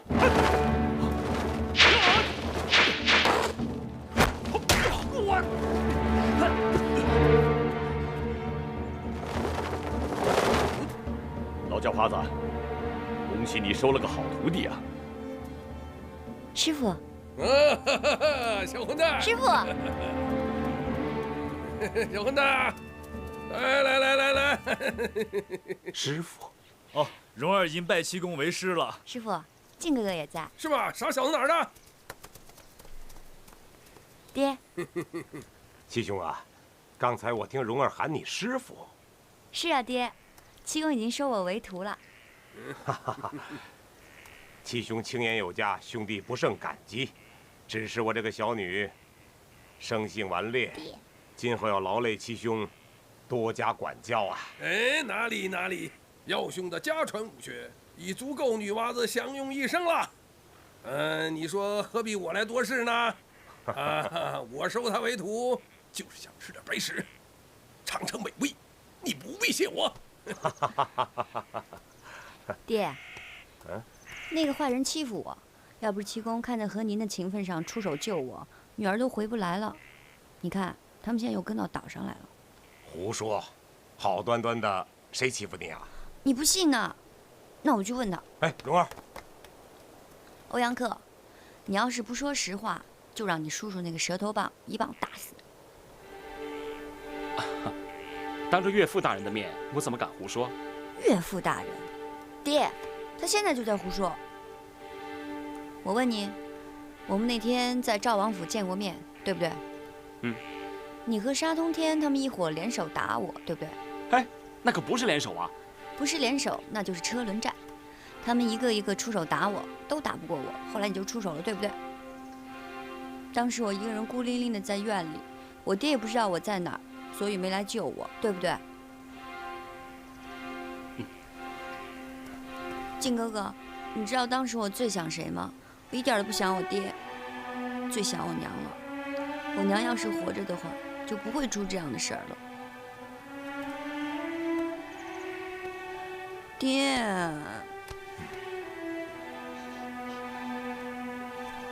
王姑娘，当时那么多高手围着你，你就凭着一身的家传绝学，才让他们奈何不得，是不是？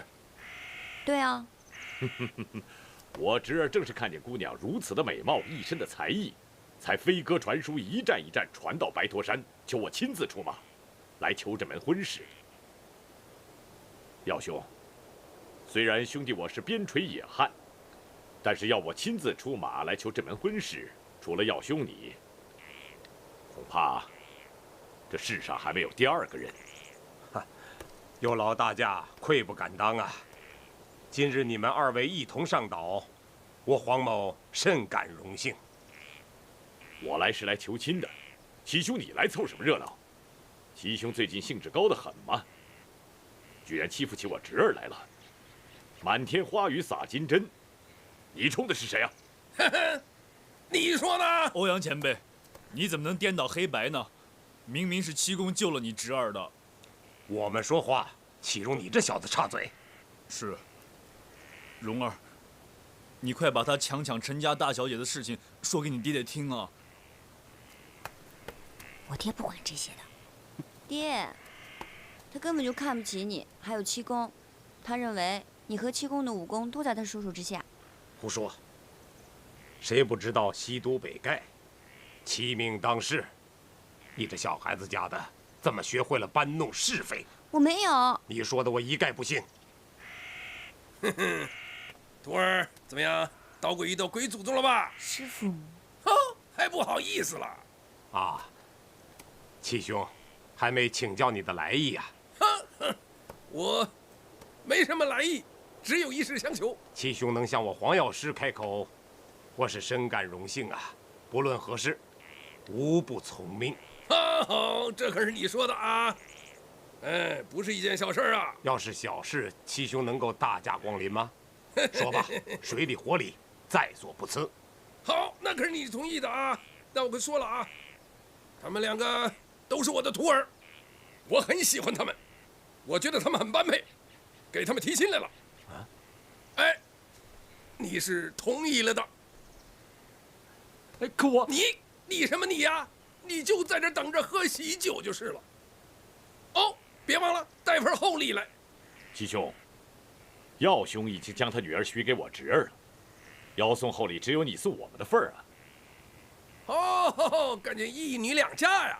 既然有父母之命，也得听媒妁之言。我是他们两个的媒人，白头山媒人来了吗？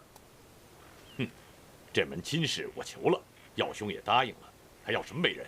哼，当然要媒人了，不光要媒人，还有一个人没有答应。谁没答应？我老叫花呀！你那个侄儿品行不端，这女娃子要是嫁给他，成天讲打讲杀的啊！你说这是什么滋味啊？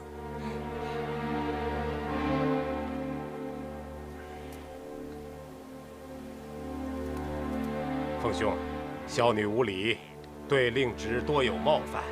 求婚之事，咱们再从长计议吧。各位，请。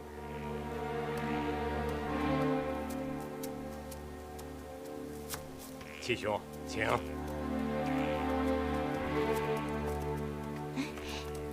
蓉儿，蓉儿，你做的菜我都吃到了，而且每次吃的都一点不剩呢。我知道了。对了，你这两天天天跟老顽童玩摔跤，是不是摔得很惨啊？你怎么知道的？我听那些仆人说的。仆人？他们不是？对啊，他们是又聋又哑，可是他们会用手说话。以后我教你。算了算了，我记不住的。再说这些天我已经背了很多很多东西了。蓉儿，有一件事情我一定要问你：岛上那些又聋又哑的仆人，是不是你爹干的？才不是呢，那是我爹行走中原的时候遇到的一些聋哑人，他们无法生计，所以才把他们带到岛上教养安置。照这么说，你爹是在做善事了？对啊，可是我爹只能做善事，不能居善民。不能居善民，所以他只能对外说那些人是被他弄得又聋又哑的。哦，我知道了，我回去以后一定要告诉周大哥，你爹不是那种人。你叫他大哥？是他非要逼着我结拜为兄弟的。我看他一个人那么可怜，我就答应他了。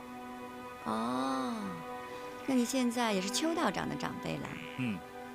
蓉儿，不能这么说的。哼，走吧。哼，我看那个小妮子根本就没把你放在心上，一路上都是你在说大话。你打算怎么办？侄儿舍不得放手，舍不得放手就得拿出个舍不得放手的样子。平日里拈花惹草都怪有本事的，现在怎么这样了？小女性行顽劣，远不足以侍奉君子。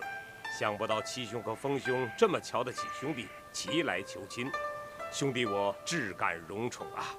欧阳世侄是风兄的贤侄，郭世侄又是七兄的高徒，身世人品都没得说，取舍之间好生为难呐。爹，有什么为难的？女儿喜欢谁，女儿自己知道。万不得已，兄弟只得想个办法，将两位世侄考上一考，哪位世侄占了上风，小女就许配于他。好。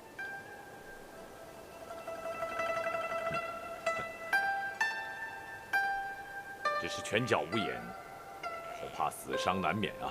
哎，怎么能伤了两家的和气呢？啊，你我都是习武之人，不比武比什么呢？啊，比禅你比不过我，比毒我毒不过你呀。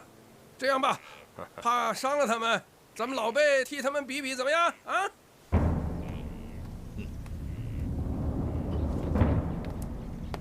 呀！哎，慢！七兄、风兄，你们二位已经拆了数招了，难分高低上下，论剑之期已尽，我们还是到华山上再拼个高下也不迟嘛。你们是上门提亲，不是来上门显功夫的吧？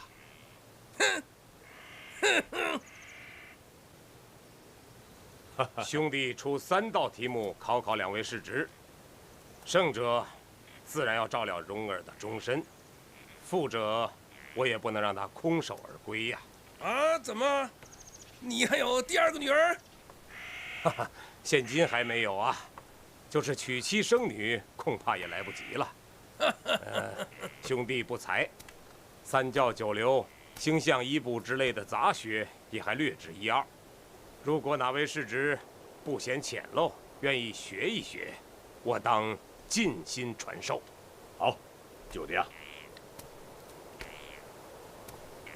科儿，只要你记着愿赌服输，你就不会给叔叔丢脸。你这句闲话是明显对着我们师徒来的。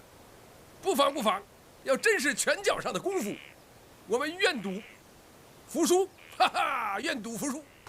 第1道题目是比武。哎，你刚才不是说不比了吗？哈，我不是说让他们2个人比武啊。那你的意思是说，耀兄亲自出手考一考他们的功底？我来考，那难免有偏袒之嫌吧？你本来就偏袒。胡说！我是想请风兄去试郭世侄啊，请七兄去试欧阳世侄。好，这法子想得好，换我就想不出来。哦，小子，来，咱们练练，怎么样？且慢，咱们先得约法3章。第一，2位世侄的内功远不及七兄、风兄，因此咱们就考武功招式，不考内力修为。第二，就在这上面比试，哪位小辈先落了下来，那就输了。第三，如果风兄和七兄出手过重，误伤了2位小辈，那也算输了。哦，那打伤人也算输。他们之中必定有1位是我桃花岛未来的女婿，怎能在一招之下伤了他们呢？哎，是，这样很公平，只要公平就行啊，管他古怪不古怪的呢啊，是不是老杜啊？哎，是不是啊？你说呢？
欧阳兄得罪了。去。哎，七兄，你这位高徒的功夫很杂嘛，连蒙古人摔跤的本事都用上。啊，那连我都不会，不是我老教话教的，别找我的晦气。啊，这一场是国士之胜了，欧阳世侄不必烦恼。啊，下面2道题那都是文考，但有真才实学，定有取胜之机。爹。下面呢，请2位世侄品评老夫吹的一首乐曲。耀兄，2位小辈毕竟定力不够，万一受了内伤怎么办？哦，这回我考的不是内力，而是请2位世侄各折一根竹枝，随着我的箫声在地上打节拍，看谁打得准，谁就胜了。黄岛主，晚辈我不许认输。师傅，大不了是输，试试不妨。去，摘个树枝，去。我真的不行了。去呀！哎，快去呀！好。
你的本事还真不小啊！黄岛主，晚辈再过得一刻，便再也坚持不住了。论内功呢，自然当属郭世侄了。不过刚才考的是音律，欧阳世侄是更为高明。也罢，大家就算打了一个平手，就在这第3道题目上决个雌雄吧。这本书啊，它一直跟随了我多年。因为它是我亡妻的手迹，心血凝聚，弥足珍贵。现在就请2位世侄阅读一遍，看谁背诵的最多，没有纰漏，谁就胜了。哼，你这招女婿还考背书，你心太狠了！啊，七兄有所不知，这本书和我的一生有着重大的关联，就是因为这本书，蓉儿的母亲撒手尘寰，我总盼着他的在天之灵能为我这桃花岛挑选一位女婿呀。耀兄，黄老邪，怎么？这不是你桃花岛主在选徒弟啊，这是你女儿的终身大事。你枉费心机让我傻徒弟输，啊，落败就落败，亏了我们师徒。不是重面子的人，蓉儿怎么办呢？你还让她一个人跑到中原去，一辈子不见你？要么就嫁给这小子，成天哭天抹泪，对着一堆毒蛇诉说心事。老小花子，我的毒蛇哪儿得罪你了？没少得罪我。亏了你还把死去的老婆拉出来吓我，你老婆活着也被你气死了，啊！气死了！我们不比了，走了，不比了，走了，走了。蓉儿，我这桃花岛岂容你说来就来，说走就走？你不通奇门五行，休想走出我这桃花大阵！我一把火烧你们个臭花臭树！好，你就放火来烧，我黄老邪为你吹箫助兴。黄岛主，师傅，弟子就与欧阳兄比背书就是了。反正弟子资质鲁钝，输了原本也是应该的。你不怕出手，那你就比吧，比吧啊！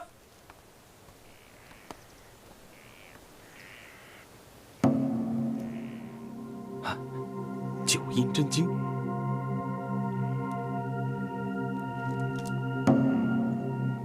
眼神不视而魂在肝，耳不闻而精在身。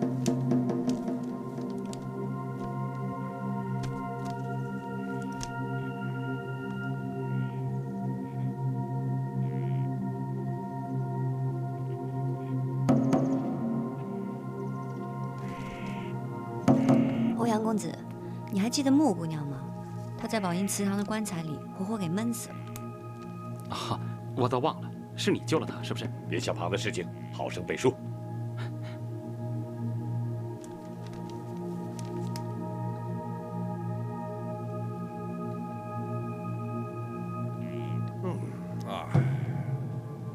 你们哪位先背？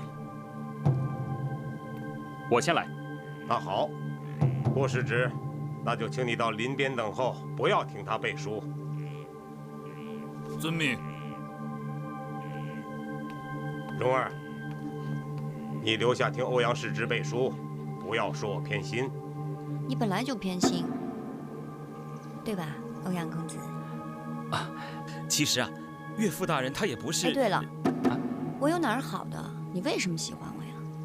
妹子，我第一眼见到你就觉着你……那你为什么不在桃花岛多待几天？西域多冷啊！哎，也有不冷的地儿啊。是吗？那你说给我听听。你要是说了，我就知道你是不是在骗我。好，可儿，先背书，别的事情以后再说。哎，师傅，刚才那招叫打岔神功。哼，是打岔神功。天之道，损有余而补不足，是故虚胜实，不足胜有余。精化为气，气化为神，神化为虚。眼神不视而魂在肝，耳不闻而精在肾。人图之枯坐西思为尽德之功，殊不知上达之事。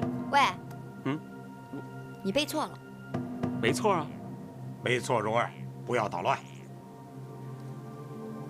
殊不知上达之事，圆通定慧，体用双修。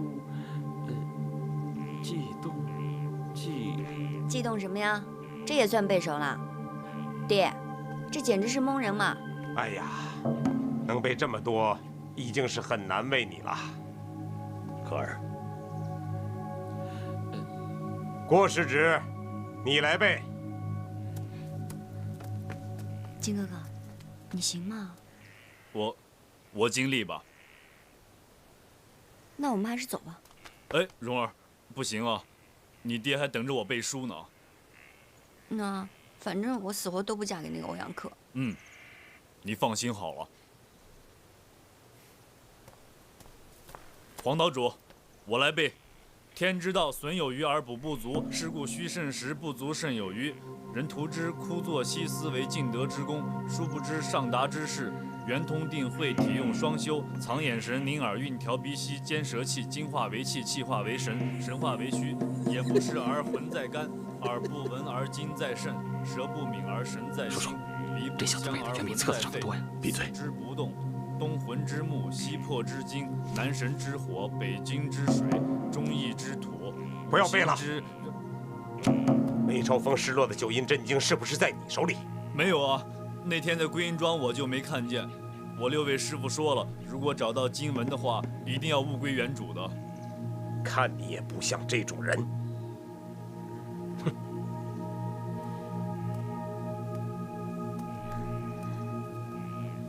阿恒，你真是有心呐！当初我贪图一卷经文，连累你与我人天永隔，你竟然一点都不怨我。现在你是想拖着少年传给我，对吗？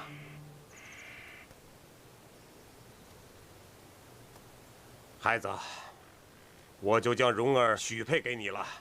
啊，这个蓉儿是被我娇惯坏了的，以后凡事你都让她3分吧。爹，谁被你娇惯坏了？我才没有呢。岳父，岛主大人，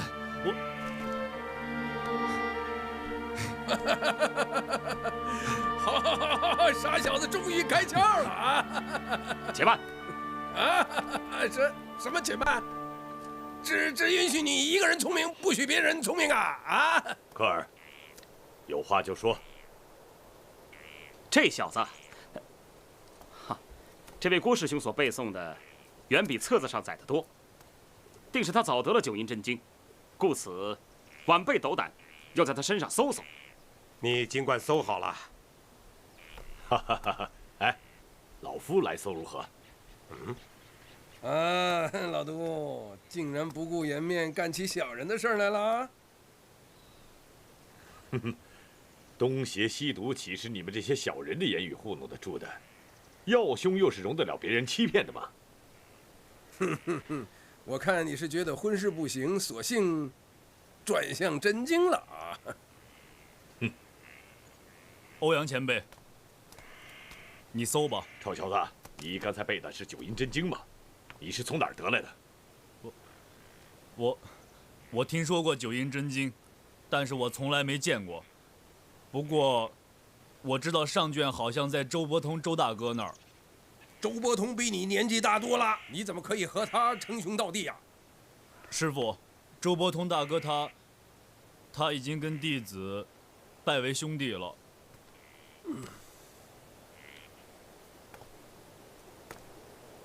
耀兄啊，周伯通一向荒唐，没想到他这么多年了，还是那样。那下卷呢？你刚才背的是下卷吗？下卷被梅超风、梅师姐在太湖边上遗失了。他现下朕奉了岳父大人之命，在四下寻找。待弟子禀明岳父之后，便会去助他一臂之力的。你既然没有见过九阴真经，怎么会背得如此纯熟呢？欧阳先生错了，我背的不是九阴真经，而是周伯通周大哥自创的武功秘诀，却不知道怎么的，我岳父这儿也有一份儿。哼，凭周伯通那点修为，他能编出如此深奥的口诀吗？我不知道。静儿，你不要再说了。七兄、凤兄，我们20年没见，今日在桃花岛上大醉一场，如何呀？走走走，好，走。金哥哥，走。好。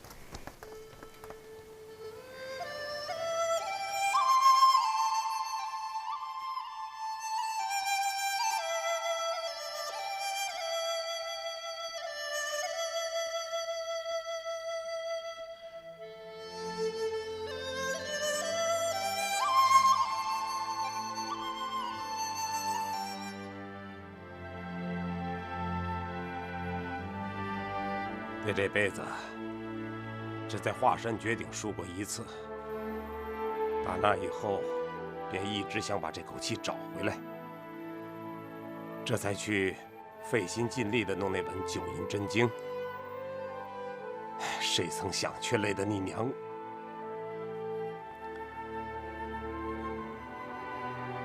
这样也好，我深怕为那本老石子真经，累得你娘在九泉之下也不得安心。那郭靖，人虽傻，却是上天眷顾垂怜之人呐。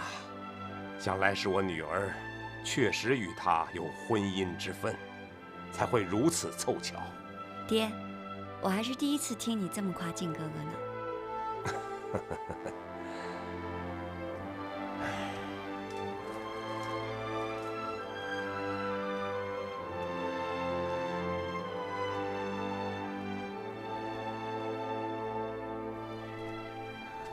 爹，你明知道女儿会嫁出去的吗？不过你放心，我和靖哥哥都会来陪你的，一辈子都不分开。爹和你娘跟你都能够一生厮守，可跟别人难免日久要生烦的。那爹想怎么样？爹就把桃花岛让给你去作恶吧，爹不在岛上住了。爹，那你让我做桃花岛岛主，你要去哪儿啊？去海上，跟你娘在一起，吹着玉箫，海天长伴，以此终老吧。那爹太幸福了，蓉儿有空一定和靖哥哥去找你们玩。哎，你还是和你的靖哥哥好好过日子吧。爹有你娘作伴，用不着你这丫头来生烦。爹。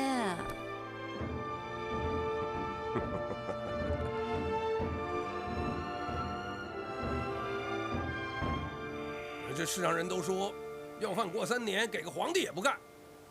可我要在你这个清凉世界里住上3年，那我这个叫花子就不想干了。好，叔父，黄岛主有言在先，即便是侄儿输了，也可以在这儿学他一门技艺啊。哎呀，科尔，桃花岛的绝学，怎么能你说学就学呢？且慢，你想学什么？小侄素来心仪伯父的五行奇门之术，不知伯父……奇门之术包罗甚广，不知你要学哪一门呢？小侄见这岛上道路盘旋，花树繁复，心中仰慕之极。求伯父让小侄在这岛上居住数月，细细研究这生克变化之道。